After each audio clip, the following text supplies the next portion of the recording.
Welcome to Sky Team's People First with Morag Barrett.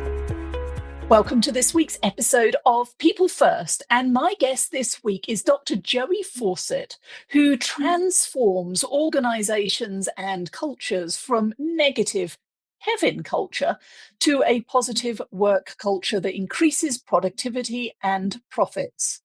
He is the culture architect of the Work Positive framework, certified executive coach, and best-selling author of Work Positive in a Negative World, Team Edition. I think very pertinent for the state of the world as it stands today. His work has appeared on Wall Street Journal Money Watch, CNBC, Fox Business News, Entrepreneur Media, and countless other sites. He hosts the Work Positive podcast, and you can get your free course, Something to Talk About, at Work Positive today. Dr. Joey, welcome to People First. Morag, I'm so delighted to be on People First. I love the name of your podcast. Thank you. Well, I think our research and our focus on the human and the environment in which we are working, where we spend most of our lives, there is so much intersection. I'm looking forward to a rich conversation. But as ever, I'm kind of interested in your origin story. And in the green room, you told me that when you were a wee lad, that founding an organization called Work Positive Today was top of your list. And I responded, liar, liar, pants on fire. But of course, maybe you did. So tell us, Dr. Joey, what did you want to be when you grew up, when you were a wee boy? When I was a wee boy. Well, the earliest memory I have is that of being a pediatrician. I had a viral infection in my lungs, which is a bit of a longer story, but a viral infection in my lungs that almost took me away from here. And so I became enchanted with the work of medical professionals, doctors specifically. And since I was in third grade at the time as a 9-year-old, I wanted to help kids to achieve better life. So that was what I wanted to be, was a pediatrician. Wow. And so what was the pivot point then that brought you to the work that you do on culture? Yeah, I became just enamored. I realized that it was not so much the medical profession from a scientific standpoint, and enjoyed that a lot. But I began to realize that my concern was for the people. In the case of a pediatrician, obviously children and their parents. And then later, I began to really live into my superpower of empathy and intuition, which put me in a unique position to help people discover their very best version of themselves. And I began to understand through you mentioned Kevin culture earlier, through early exposure to what makes for a work positive culture. And that was when I was in radio broadcasting, began in my teens, continued into my early 20s. And so my first station owner was very much a work positive culture kind of person. I thought all bosses were like that, even though I'd had a few other bosses, but I thought all bosses were like that until I went to work for another radio station. And the gentleman that I went to work for then is now a very, very, very, very wealthy broadcast owner. But at that time, in that season in his life, he was very much what I call a Kevin culture, just very negative culture and toxic culture. Now, you may be saying, hey, Dr. Joey, was his name Kevin? No, it was not. So don't go Googling and looking for a prominent broadcaster who's named Kevin. Instead, that was a nickname that I gave to all purveyors of and leaders of negative cultures based on a client's constant repetitive recitation of exactly how bad her boss was. And so I just finally, in the midst of about the third session where I heard all about this, I said, well, you keep saying him. Let's give a name and make it personal. What's his name? She just spewed venom and said, Kevin. And so I was like, okay, and then that shall become, we have Karens, which have a negative connotation. Now we'll have Kevins and just associate them as leaders of all things negative in terms of culture. It's moments like this that I am grateful to have an unusual name. I hated my name as a child, but it's unlikely that somebody's going to write a book about the Morag culture. Well, they might, but to the friends It in would my be life, great if they Kevin's did. Yeah, well, exactly. The Kevins and Karens that I have grown up with who have been delightful, then please accept that this is not a representation of you. But No. so then tell us a little bit more then. What is a work positive culture? Yeah. And by the way, no Karens or Kevins were harmed in the Harmed. recording of this podcast, right? I just want to make that Yeah. clear. A work positive culture is one in which the emphasis is around growing people and understanding that people first, right? Growing people and understanding that that's the pathway to financial sustainability for a company, or as I like to say, grow people and profits. So work positive culture really sets out to do that quite intentionally. So it's not rocket science. So why is it then that so many leaders, so many organizations, so many teams still struggle to connect those particular dots? It's not rocket science, Morag, but it is brain surgery. Oh, say more. Because it starts and stops, a positive work culture starts and stops in the heads of all the persons who are a part of work teams within a company. And that's what I like to call the perceive core practice, because we see what we look for within a company. And so helping employees focus on the positive things that are going on in the company culture and the company results as opposed to the negative is really, truly important. And so we begin to set our sights on the positive manifestations, if you will, and doing those things which bring mindfulness to the forefront. Mental health becomes important at that point. So just helping people institute daily habits into their professional lives as well as their personal lives, as if you could separate those, right? Which will inform the way they think about their work. That brain surgery leads to then relational surgery. And that is what I like to call the conceive core practice. Conceive is all about the relationships that we have, whether it's on our teams, with our bosses, with the owners, with the people that are our employees, with vendors, with customers, clients. So focusing on positive people and choosing to spend the right kind of energy with those people is the forefront. Jim Rohn he's passed, but he's my favorite business philosopher. And he was very fond of saying you're the average of the 5 persons with whom you spend the most time. Now, many of us have heard that, but how many of us have enacted that to see to it that those 5 persons that we spend the most time with are those who are bringing out the best in us, putting enough pressure on us to bring out the best in us so we can move forward. So it's brain surgery, it's relational surgery, it's also heart surgery.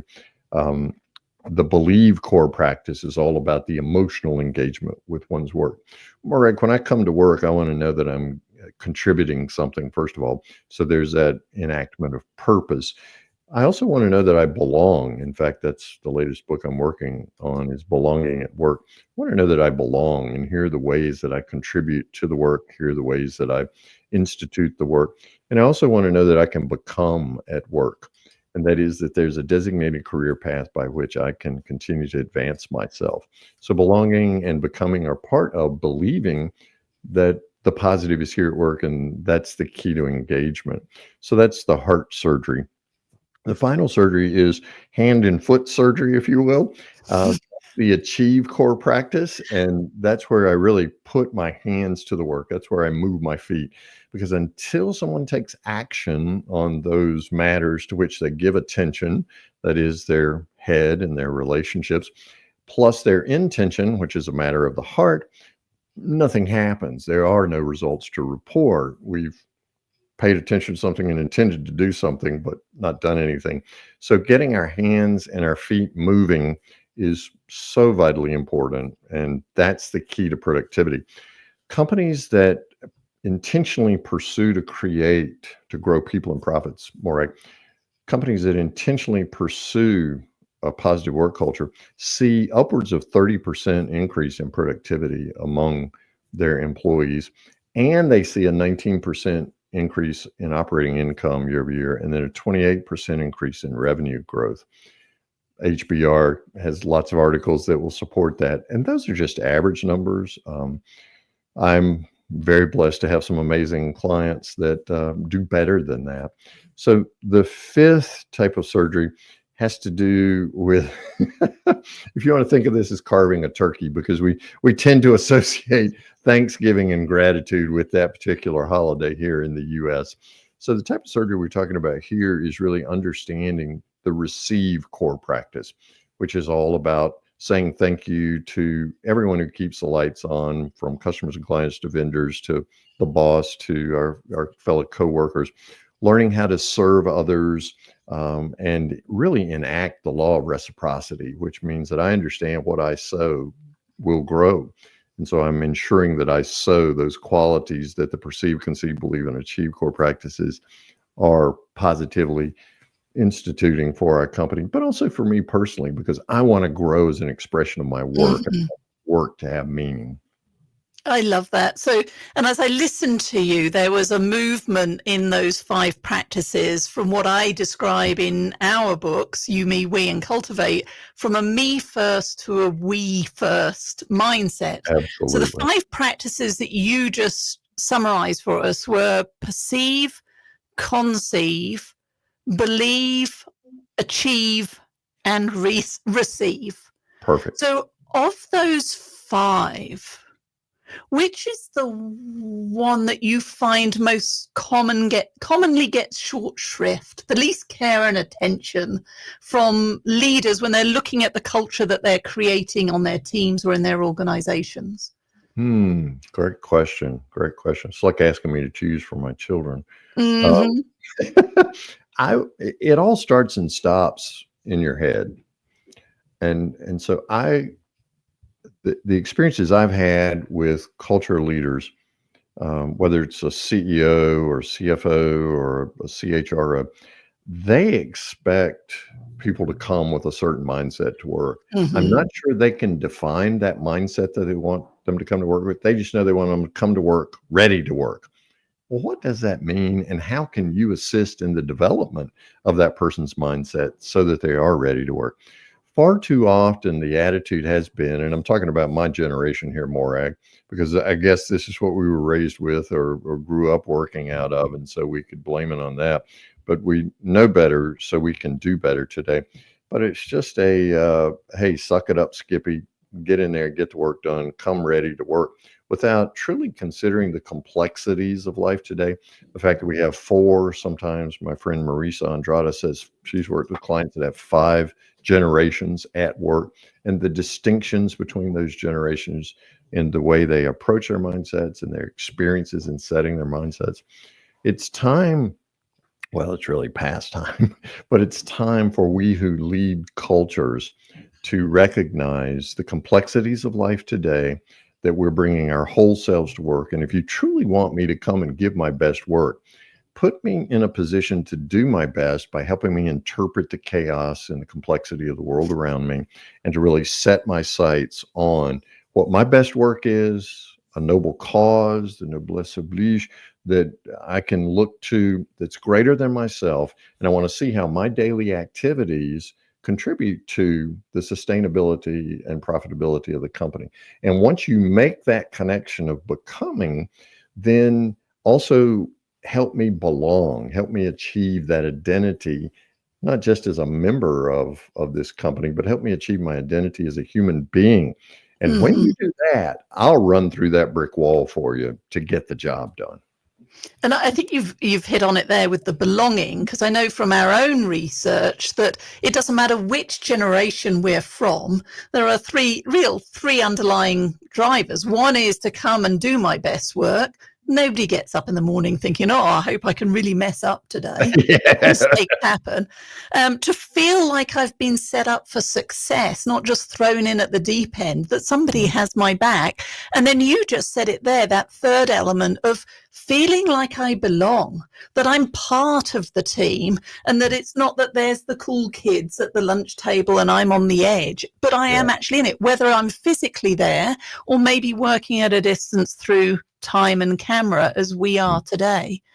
So when you're working with leaders that are looking to foster that sense of belonging, how and where can the people listening and watching this conversation, where can they start?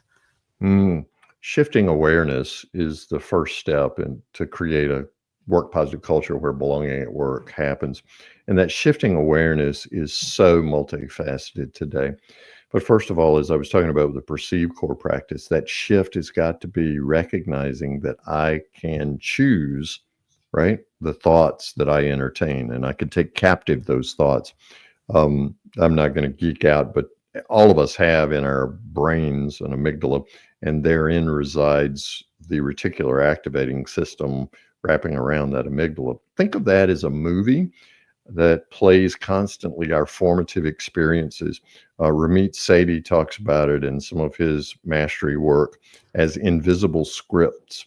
And so we all come with an invisible script. Typically, we go to the next job making sure that we're not going to have an experience that we had in our previous job, right? Mm-hmm. So I know I'm looking in my next employer for what my previous employer lacked. Well, there's still a whole nother host, a large range of activities that we need to be mindful of and predispositions. But I want to ensure that I am putting that best movie in the theater of my mind if possible. I want to connect my work with others. I want to have that best self that come to work. Because while it's true, we may not wake up in the morning and saying, hey, I'm going to see what I can screw up at work today. We do present less than our best selves. We aren't engaged. We do look for someone to blame in that. I mean, Sherm continues to tell us 57%, I think it is now, of all people leave a job because of a bad boss. And the 2/3 that are remaining are considering leaving because of that same boss. There are a lot of bosses out there that suck. Don't get me wrong. However, you're the captain of your own destiny right at that point when you begin editing the movie that's playing in your head about your work, begin getting very specific by setting metrics. I want to do this kind of work, which leads to this kind of experience for me. And just because I had those other experiences does not mean that this work experience is predicated upon those. So in my reticular activating system, I dial up a new movie and create a new movie. For me, I discovered an invisible script of a very specific childhood event, and I'm not a psychotherapist and I don't play one on TV, but there was a very specific childhood event that was casting a long tail shadow over how I saw myself and that personal identity. So the shift of awareness for me came from creating another movie in my mind based on a more positive experience from childhood in which I saw myself in a far different light. And once I began that, life got a lot easier and my work became more purposeful. You remind me of a good friend and colleague of mine, Cynthia Burnham, and she has a 2-part phrase that she uses as part of her executive coaching that I have found so powerful. And it goes to the rewriting of those movies and scripts that you just touched on. The first part is until today.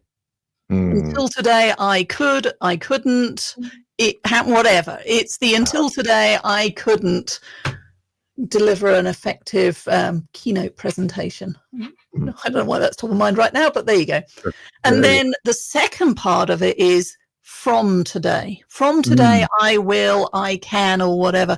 And to your point, it's breaking that rabbit run, that pattern of default behavior that we can be operating on at a subconscious level. Instead, we're now making a choice to let go of those limiting beliefs and choose new ones that move you forward.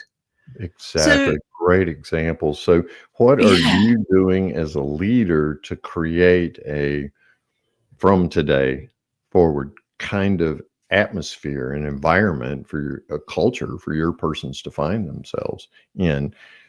The innovation that you experience as a company, the creativity, by the way, both of which are competitive advantages in a global economy. We move into the we economy, as I like to call it. Those soar when you're able to look forward and understand you're empowered to choose your future expressions of work.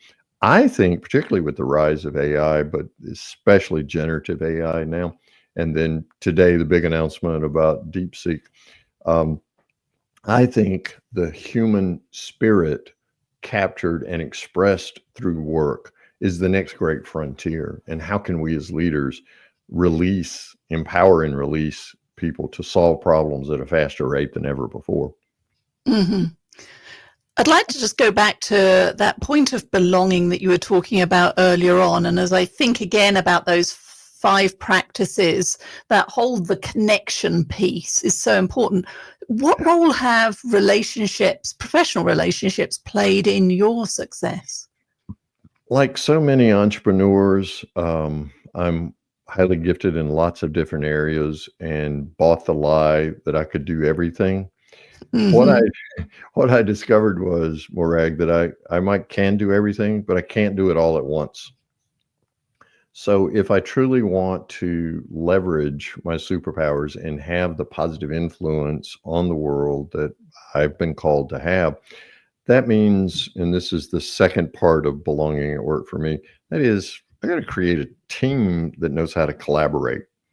That is, each of us bringing our own superpowers. And as a business owner, it's up to me then to identify what are those superpowers I lack that I want, or what are some that I have that I want to augment the influence of. And so putting together a team that collaborates is supremely, supremely important. So finding a way to be on a team that does collaborate, a team of people for whom that awareness shift has occurred, right? And so they now begin to see work as an opportunity to express themselves in new ways. By the way, that shifting of awareness also means that I become aware of, and therefore can collaborate better as a team member. I become aware of my biases, my bent towards confirmation bias. Again, you see what you look for. So if I'm, it's the old adage about if a hammer's the only tool you've got, the world is filled with tools, right? So, and if I can release the challenge, though, is the biases that I don't know I have, those unseen biases. And that's where teams really soar, when we can collaborate in such a way that respect is a part of that. I respect you and what you bring to the table. And so we're working on the same project, and you hold up a mirror for me to see myself in. Hey, Dr. Joey, here's how you're coming across. Here's what I heard when you said that. Now, you may not have intended it because that bias is unknown to you, but I just want you to hear that and to see that. And that's a bit of a barrier for me. That level of authenticity and transparency allows for those human spirits to connect at a much deeper level. And that's when it gets fun. And so we can respect each other, we can love each other, we can do the work together, and we can celebrate one another in more powerful ways. Well, what I love about that is when you have that courage and vulnerability to say, hey, Dr. Joey, is that what you meant? And maybe you did, in which case, okay, well, that stung, but okay, now I know he meant it. Let's And if talk the about answer that. was no, and I need to then process my reaction, but also then if the answer is no, we both learn. Because otherwise, I'm writing a story that goes back to either that unhelpful movie that you described earlier on, or worse, turning what was just an average soap opera drama into some sort of psychological thriller/horror story that really doesn't need to exist. And when you can remove that barrier, to your point, we can achieve so much more together and more quickly, and responding to what the business and our customers need. Oh, yes. And that's the hallmark of an emotionally intelligent leader: to be vulnerable, to be transparent, to be authentic, to say, hey, team, here's an experience I had last week. It was a fail for me. Here's what I learned from it. And leaders' words weigh more. And so when you as a leader cast those words out, it literally frees others to say, hey, man, I had something that didn't turn out the way I thought it would either. Let me tell you about that. And here's what I learned. And so we then create that, Peter Sinji talked about it so long ago, that learning community, peer-to-peer learning being the strongest learning among adults. And so we can all say, well, here's mine, and learn from one another. And then that heightens the level of collaboration even greater. There was a concept in your work that just piqued my curiosity. And you used the phrases, or the question would be around small hinges. How do small hinges swing big doors of innovation. And since many of my clients are saying we need more creativity and innovation, the idea of these small hinges swinging big doors piqued my curiosity. Tell me more about that. Yeah, that began with a personal experience that I had, if I may share that, Morag. My wife and I, we're working on 26 years here on our little 22-acre horse farm. We set out to renovate a barn to create stalls for horses. We love horses, and we had 2 daughters. My wife loves horses especially, and so we wanted to help other people enjoy horses. And so I began doing things that I'd never done before, like going to the local hardware store and buying hinges to put up for these big, heavy doors for the stall. And so I just walked in, and my basic philosophy, Morag, is that I'm ignorant about a lot of things. I'm not stupid, but I am ignorant. And so there's someone out there who can inform me and cure my ignorance with knowledge. And so I just walked into the hardware store, told the guy, I don't have a clue what I'm doing, but here's the dimension of the door. Here's about what it weighs. I want to buy some hinges for it. I assume, I said, because of the weight and the size of these doors, I need that huge hinge over there. Oh, no, Dr. Joey, he said, small hinges can swing some big doors. And so he began to talk to me about the size of the hinge and more the critical location of the hinge and how many screws went into the hinge. So what I've discovered is, and Jim Collins has sold more books than unless I live to be 239, has sold more books than I ever will. But the reason I wrote that book, Small Hinges Swing Big Doors, is because of that experience. And I discovered that rather than most of us swinging for the fences, to use a baseball metaphor, rather than trying to become a bee-hagger, as I like to call them, the big, hairy, audacious goals, which everyone needs big, hairy, audacious goals, right? You should be scared of your goals, have to work on yourself to tell other people about your goals. But rather than there being so many of us that are bee-haggers, I find more of us are dotters, D-O-T, and that's do one thing. That's an emphasis on small hinges. What's the one thing you can do today? And this is the final question I ask all of my podcast guests. What's one thing Work Positive Nation can do starting today to create a positive work culture? Because Morag, I can do one thing today. Just give me one thing. It may seem pedestrian, it may seem trivial, but just give me one thing that's going to move us forward to a work positive culture. Let me dot it. Do one thing. What's that one thing I can do today? So that's the whole notion of small hinges swinging big doors, because it has a cumulative effect, almost like an avalanche, right? It builds slowly. Sometimes you wonder if you're making any difference, but then one day suddenly you wake up and you go, wow, I'm excited to go to work. And so is she, and so is he, and so are they. And we're all together at work because those small hinges began swinging big doors. Powerful words. We're all better together. Thank you, Dr. Joey, for sharing some of your insights and research.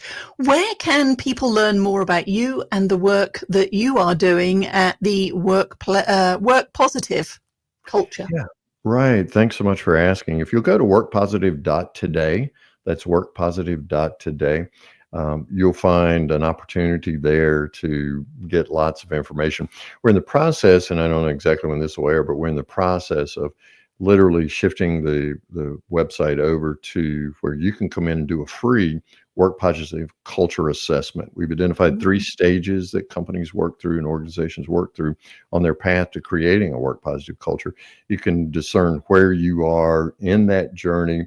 What are some things that you can work on? I send you some free tips. And then you also will have an opportunity to join one of our 3 mastermind groups based on those 3 stages, where you can experience and be empowered by peer-to-peer learning yourself with other persons who are in HR and who are seeking to put people first and create that positive work culture.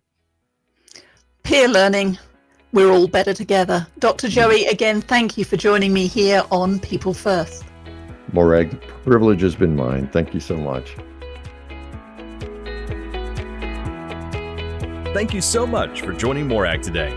If you enjoyed the show, please like and subscribe so you don't miss a thing. If you learned something worth sharing, share it. Cultivate your relationships today when you don't need anything before you need something. Be sure to follow Sky Team and Morag on LinkedIn, Facebook, Twitter, and Instagram. And if you have any ideas about topics we should tackle, interviews we should do, Or if you yourself would like to be on the show, drop us a line at info@skyeteam.com. That's SKYE team.com. Thanks again for joining us today, and remember, business is personal and relationships matter. We are your allies.